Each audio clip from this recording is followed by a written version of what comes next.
கிறிஸ்து இயேசுக்குள் வாழ அழைக்கப்பட்ட அனைத்து சகோதர சகோதரிகளுக்கும் தேவனால் கிருபையும் தேவ ஆவியின் ஞானமும் உண்டாவதாக. இன்னைக்கு நம்ம பார்க்க போகிற சத்திய வசனத்தின் சத்தியங்களில் எந்த வசனத்தை பற்றி நம்ம பார்க்க போகிறோம்னா, மார்க் எழுதின சுவிசேஷத்தில் 4வது அதிகாரத்தில் வசனங்கள் 26 வாசிக்க கேட்போம். பின்னும் அவர் அவர்களை நோக்கி, தேவனுடைய ராஜ்யமானது ஒரு மனுஷன் நிலத்தில் விதையை விதைத்து இரவில் தூங்கி பகலில் விழித்திருக்க அவனுக்கு தெரியாத விதமாய் விதை முளைத்து பயிராகிறதற்கு ஒப்பாயிருக்கிறது. எப்படி என்றால், நிலமானது முன்பு முளையையும் பின்பு கதிரையும் கதிரிலே நிறைந்த தானியத்தையும் பலனாக தானாய் கொடுக்கும்.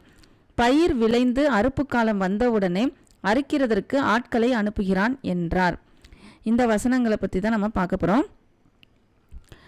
இதில் எதை பற்றி ஒப்பிட்டு கூறுறாரு அப்படின்னு பார்த்தோன்னா, தேவனுடைய ராஜ்யத்தை பற்றி ஒப்பிட்டு சொல்கிறாரு. என்ன சொல்கிறாரு அப்படின்னா, விதையை விதைக்கிறான் ஒரு மனுஷன். விதைச்சிட்டு காலையில் பார்க்கும்போது என்ன ஆகிருக்குது அப்படின்னு பார்த்தோம்னா, அந்த விதை முளைத்து பயிராகிறதற்கு ஒப்பாயிருக்கிறது. இதில் பார்க்கும்போது நிலம் முதல்ல முளை, அடுத்து கதிர், அடுத்து தானியம், இப்படி ஸ்டெப் பை ஸ்டெப்பாக வளருது, படிப்படியாக வளருது அப்படிங்கிறத சொல்லப்பட்டிருக்கு. அடுத்தது அறுப்பு காலம். இதில் என்ன நமக்கு புரிய வேண்டியது, என்ன தேவன் நமக்கு என்ன புரிய வைக்கிறாரு, இயேசு கிறிஸ்து என்ன சொல்ல வர்றாரு அப்படின்னு பார்த்தோன்னா, விதைங்கிறது வேறு எதுவும் இல்லை, அவருடைய வசனம். நிலம்ங்கிறது இருதயம். அப்போ விதையை நம்ம விதைக்கிறோம். எந்த விதமான இருதயத்தினால, அதாவது 4 விதமான நிலம் அப்படிங்கிறத கடைசி பல சத்தியங்களை நம்ம பார்த்தோம். அது மாதிரி எந்த மனுஷனுக்கும் தேவனுடைய வார்த்தையை நம்ம கொடுக்குறோம். அவங்க எப்படி பலன் கொடுக்குறாங்க அப்படிங்கிறத நம்ம உடனே நம்ம என்ன பண்ண, சில நேரங்கள் என்ன பண்ண முடியாது, அதை கண்டுபிடிக்க முடியாது.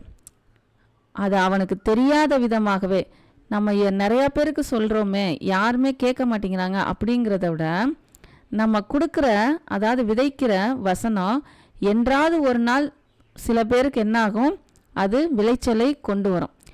அப்போ அவங்கள வழி நடத்துறதுக்கு அப்போ என்ன கொண்டு வருவார், சில பேரை அவரை வழி நடத்த கூட்டிகிட்டு வருவார். விதையை ஒருத்தவங்க விதைக்கலாம், வளர்றதுக்கு இன்னொருத்தவங்க உதவி செய்யலாம். அறுப்பு காலம் வரும்போது அதை அறுவடை செய்கிறதற்கு சில பேரை அவரை அனுப்பலாம். அதனால தான் பவுல் சொல்வார், நான் நட்டேன், அப்போலோ நீர் பாய்ச்சினான், தேவனை விளையச் செய்கிறவர் அப்படின்னு. விளையச் செய்கிறவர் தேவன் தான், அதில் எந்த விதமான மாற்றமும் இல்லை. இதில் பலன் கொடுக்கறதுக்கு சில பேர் பலனே கொடுக்கலையே, நான் இவ்வளோ பேருக்கு சொன்னேன் பலனே கொடுக்கலையே அப்படின்ட்டு நம்ம சோர்ந்து போகணும்னு அவசியம் இல்லை. நம்மளுடைய கடமை என்னன்னா, விதையை விதைக்கணும். தேவ வசனத்தை பல பேருடைய இருதயத்தில் நம்ம கொண்டு போய் சேர்க்கணும். அது என்றைக்கு வளருது வளரல அப்படிங்கிறது நமக்கு தெரியாட்டினாலும் தேவன் அறிவார், அதை எப்படியும் வழி நடத்துவார். இப்படி நம்ம வசனத்தை விதைச்சிட்டே இருக்கிற பொழுது என்றைக்காவது ஒரு நாள் அது அவனுக்குள்ளேயே, யார் அந்த வசனத்தை கேட்கிறானோ அவனுக்குள்ளேயே அது என்னாகும், அது எப்படி படிப்படியாக பாருங்க எவ்வளோ அழகாக சொல்லியிருக்காங்க. எப்படி என்றால், நிலமானது முன்பு முளையையும் பின்பு கதிரையும் கதிரிலே நிறைந்த தானியத்தையும் பலனாக தானாய் கொடுக்கும். அவனுக்கு பலனை கொடுக்கறதுக்கு சுற்றி உள்ள சூழ்நிலைகளும் நடக்கும். அவனை வழி நடத்துறதுக்கு ஒவ்வொரு நேரத்திலையும் ஒவ்வொரு ஆளையும் அவர் என்ன பண்ணுவார், ஏற்படுத்துவார்.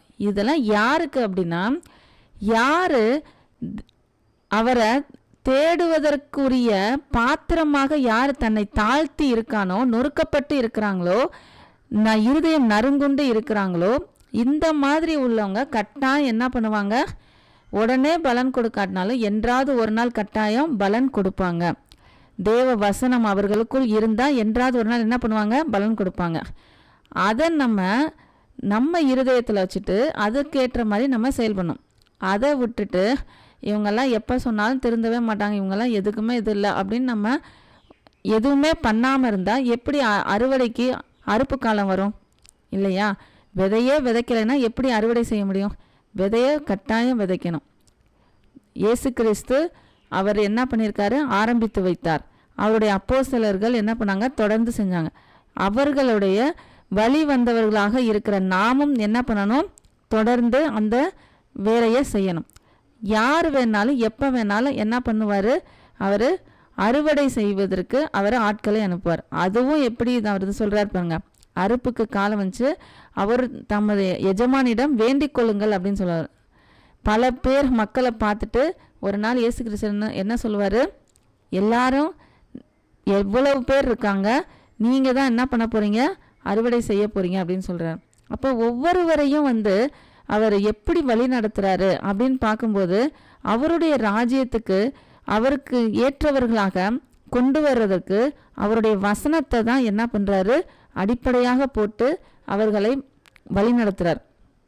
அந்த வசனத்தை போடுறதுக்கும் யாரை தான் அவர் தேர்ந்தெடுக்கிறாரு, மனிதர்களை தான் தேர்ந்தெடுக்கிறார். ஏன் தேவதூதரை தேர்ந்தெடுத்து பண்ணியிருக்கலாமே, அவர் அந்த ஸ்லாக்கியத்தை நமக்கு தான் கொடுத்துருக்கார். மனிதர்களுக்கு சொல்வதற்கு மனிதர்களையே தேர்ந்தெடுத்து அந்த விதையை என்ன பண்ணுறாரு, விதைக்க அவர்களை அனுப்புகிறார். அதற்கு பாத்திரவான்களாக நாமும் இருந்து அதை செய்ய வேண்டும்.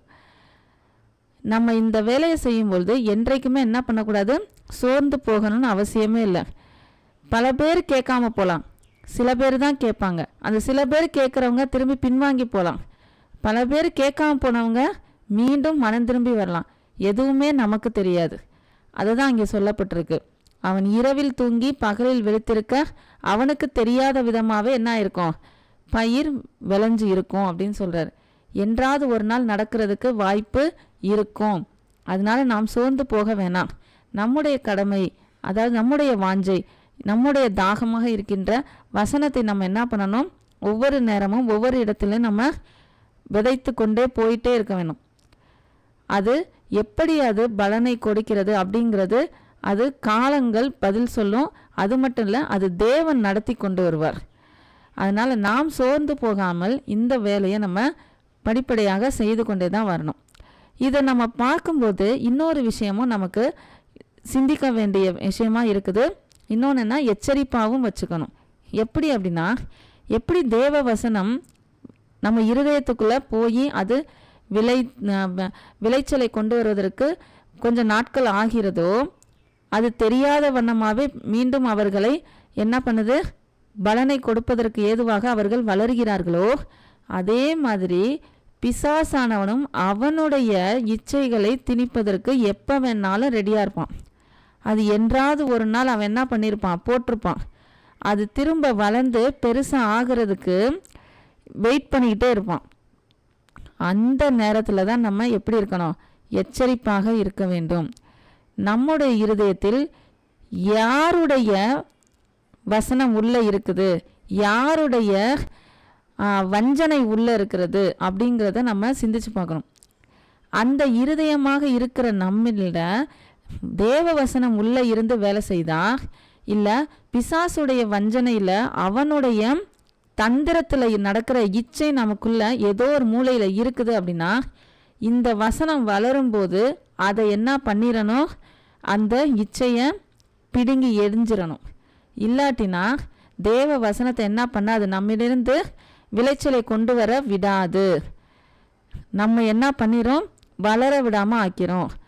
அதனால தான் வசனம் உள்ளே போக போக அது என்ன பண்ணிடும், அந்த விஷமாக இருக்கிற அவனுடைய வஞ்சனை, அவனுடைய தந்திரம், அவனுடைய இச்சை எல்லாத்தையும் தூக்கி போட்டுறணும்.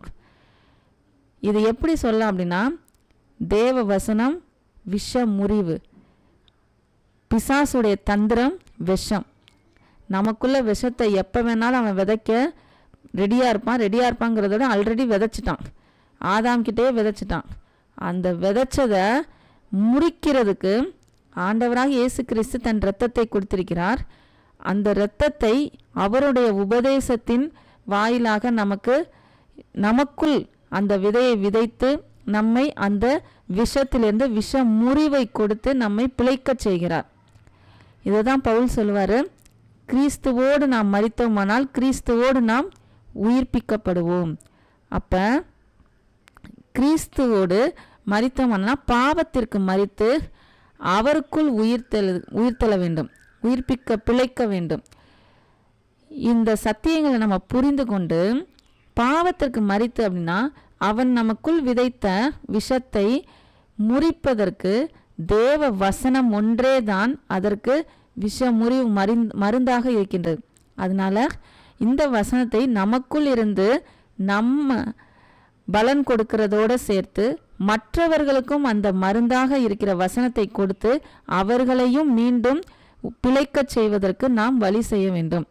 இதற்கு எந்த நேரத்திலும் நாம் சோர்ந்து போகாமல் இதற்காகவே நமக்கு இந்த காரியங்களை நமக்கு சொல்லி இருக்கிறார் என்று புரிந்து கொண்டு இதை நாம் செய்வோம் என்றால் தேவனுடைய ராஜ்யம் இதற்கு ஒப்பாய் இருக்கின்றது என்பது நமக்கு புரிய வரும். ஏன்னா தேவ ராஜ்யம்னா என்ன? தேவ பிள்ளைகள் நிறைந்தது தான் தேவ ராஜ்யம். அவர் தான் அரசாளுகிறார், இயேசு கிறிஸ்து அரசாளுகிறார். அப்படிப்பட்ட ராஜ்யமாக இருக்கிறது தான் தேவராஜ்யம். கிறிஸ்துவே அந்த ராஜ்யமாக இருக்கிறார். அவருடைய அங்கமாக நாம் இருக்கிறோம். அவருடைய அங்கமாக நாம் இருக்க வேண்டும் என்றால் எல்லாருக்குள்ளேயும் ஒரே ரத்தம் தான் ஓடணும். அது கிறிஸ்துவோடைய இரத்தமாக இருக்கணும். அது கிறிஸ்துவனுடைய உபதேசமாக இருக்க வேண்டும்.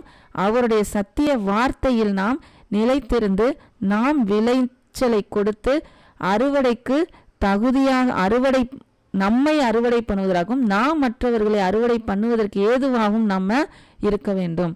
அப்ப இந்த ஓமையிலிருந்து நம்ம புரிந்து கொண்டது இந்த விஷயம்தான். தேவனுடைய ராஜ்யமானது ஒரு மனுஷன் விதையை விதைத்து அவனுக்கே தெரியாத விதமாக என்ன ஆகுது? பலன் கொடுக்கிற விதமாக வளர்கிறது. அதனால நமக்குள்ளேயும் இயேசு கிறிஸ்துவோடைய வார்த்தை இருந்தது என்றால் என்று அது ஒரு நாள் கட்டாயமாக பலன் கொடுப்போம், மற்றவர்களையும் பலன் கொடுக்க வைப்போம். அடுத்த சத்தியத்தில் இன்னொரு சத்தியத்தை நம்ம பார்ப்போம்.